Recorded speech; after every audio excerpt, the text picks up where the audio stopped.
Buenas tardes, ingeniero y compañeros en general. En esta oportunidad, a mi grupo y a mí nos ha tocado exponerles acerca del ensayo granulométrico por hidrometría, a cargo del ingeniero magíster Máximo Edilberto Guayanca Hernández, del curso de Mecánica de Suelos de la carrera de Ingeniería Civil. Siguiente, por favor. Bueno, los integrantes es Aparcana Arcos Ana Lucía, mi persona Cabrera Cabrera Antonio Gustavo, Cayagua López Benoy Jesús, Condorchoa Orozco Carlos Rodolfo, Espinosa Tipacti Gustavo Arturo, Garavito Tribeña Jonathan Elías, Martínez Pérez Víctor Manuel, Ochoa Ríos Gerson David, Tejeda Guamán Juan Josué, Vázquez García Rolando y Vilches Ortiz Farid Ernesto. Siguiente diapositiva, por favor. Bueno, nuestro índice, en esta oportunidad hablaremos sobre 5 puntos. El primero sería introducción, el segundo procedimiento, el tercero los cálculos, cuarto conclusiones y por último punto recomendaciones. Ahora le voy a dar paso a mi compañero. Bueno, como sabemos, el estudio de los suelos viene a ser una investigación detallada e importante en la ingeniería civil y estructural, ya que esta permite determinar ciertas características y comportamientos que presenta el suelo de un área específica. Y teniendo esto en cuenta, se pueden tomar las medidas necesarias para diseñar y construir estructuras seguras y de calidad, como edificios, carreteras, puentes, presas, etc. En el presente laboratorio se realizaron los ensayos de granulometría por tamizado e hidrometría. Estos consistieron en la separación de las partículas que conforman nuestra muestra, realizándose por medio de tamices de diferentes tamaños, en el caso de la granulometría por tamizado, y por el análisis de la velocidad de sedimentación de las partículas en un líquido, en el caso de la granulometría por hidrometría, consiguiendo de esta manera gráficos que nos permiten determinar la proporción de los diferentes tamaños de partículas que se encuentran en nuestra muestra del suelo. En este informe se explicará de manera detallada los objetivos del laboratorio, el procedimiento de los ensayos de tamizado e hidrometría, los valores obtenidos en estos ensayos, los cálculos realizados, las tablas y gráficos obtenidos y finalmente se dará algunas conclusiones y recomendaciones con respecto al laboratorio. Les doy la palabra a mi compañero. Bueno, los objetivos de este laboratorio, por ejemplo, el objetivo general es identificar adecuadamente las relaciones volumétricas, pesos y propiedades básicas de la muestra del suelo, a través de la determinación cuantitativa de la distribución del tamaño del conjunto de partículas según su tamaño y gradación por el análisis de granulometría, por tamizado y por hidrometría. Objetivos específicos. Determinar el análisis granulométrico de los suelos por el método de tamizado de hidrómetro. Determinar cuantitativamente la distribución de tamaños de partículas del suelo en un determinado tiempo. Determinar los porcentajes de suelo retenido que pasan por los distintos tamices de la serie empleada en el ensayo, hasta el de 74 milímetros, que es el número 200. Determinar los porcentajes retenidos y acumulados, establecer las curvas granulométricas y establecer los parámetros de coeficiente de curvatura y uniformidad. Ahora le doy el pase a mi compañero.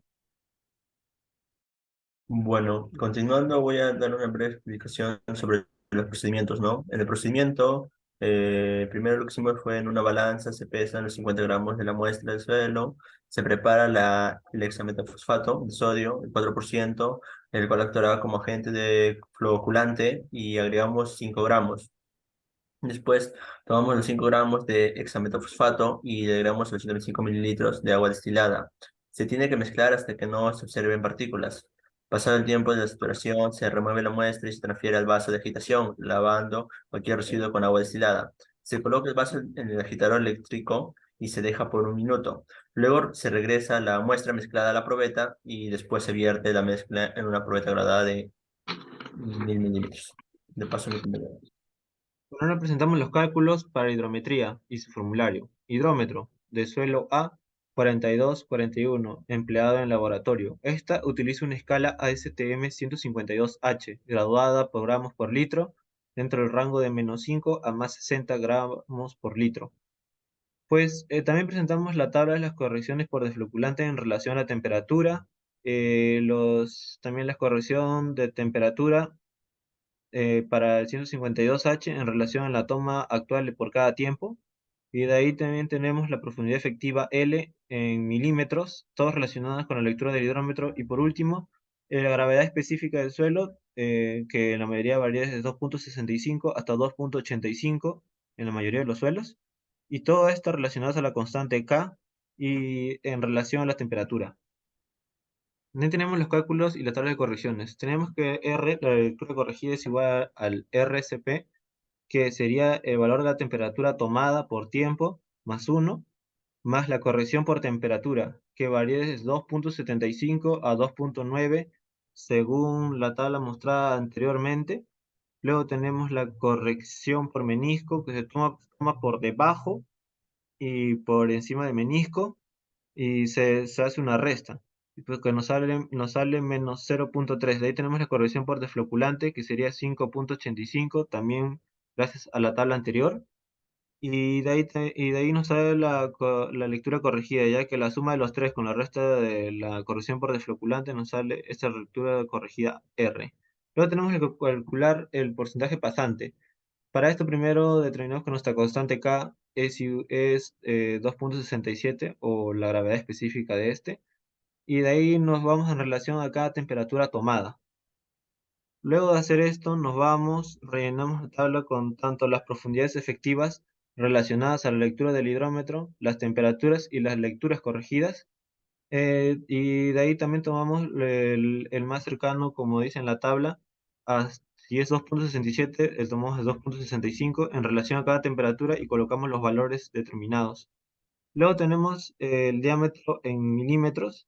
El diámetro es igual a la constante K por la raíz de distancia sobre tiempo, o sea que sería L sobre T, milímetros por minuto.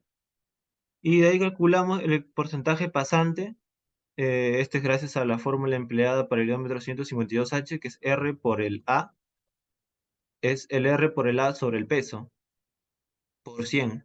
Pero como esto se norma tanto para el cálculo de A, ya que su gravedad específica debe estar dentro del rango, pero nosotros tenemos que nuestra gravedad específica es 2.67.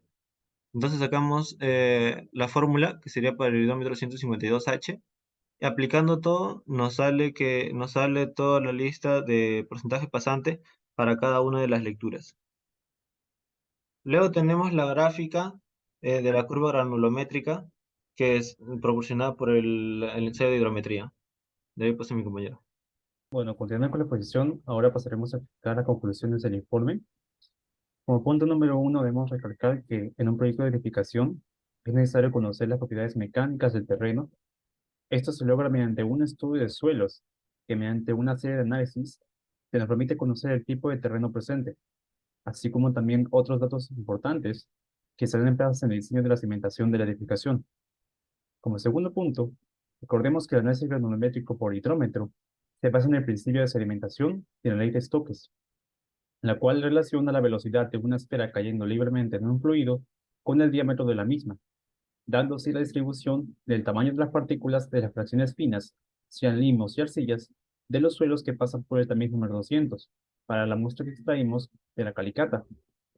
Como tercer punto, recordemos que en el ensayo de laboratorio se realizó con los materiales y los procedimientos descritos en la norma técnica ASTM de 422, la cual lleva por nombre Método de Ensayo Estándar para el Análisis Granulométrico. Por lo que de la teoría conocida y lo visto durante el ensayo, podemos concluir que a mayor tamaño de la partícula, mayor será la velocidad de sedimentación. Todo esto según la ley de Stokes. Y también que a mayor temperatura, mayor será la velocidad de sedimentación y por ende, esto se vería reflejado en los resultados, ya que disminuiría la viscosidad del fluido y tendríamos mejores resultados también. Ahora le paso a mi compañero. Bueno, como último punto les voy a hablar acerca de las recomendaciones. Es recomendable verificar que todos los materiales y equipos estén limpios y funcionales. Como segunda recomendación, tenemos que cada uno de los estudiantes encargados deben de contar con los CPP indicados respectivos. También si observamos espuma presente en la probeta tras la agitación La removemos sutilmente con ayuda de un pedazo de papel absorbente. Esto facilitará la toma de lecturas del hidrómetro. Se debe manipular el agente floculante con cuidado para no colocar más de lo indicado. Acudir a las tomas con la mayor puntualidad posible, ya que a medida que transcurre el tiempo, las partículas se irán depositando en el fondo y los cálculos podrían verse afectados. Es importante limpiar el termómetro con la probeta graduada en agua antes de cada toma de lectura, puesto que la presencia de polvo o grasa en el vástago del hidrómetro puede impedir el desarrollo de un menisco uniforme. Muchas gracias por su atención.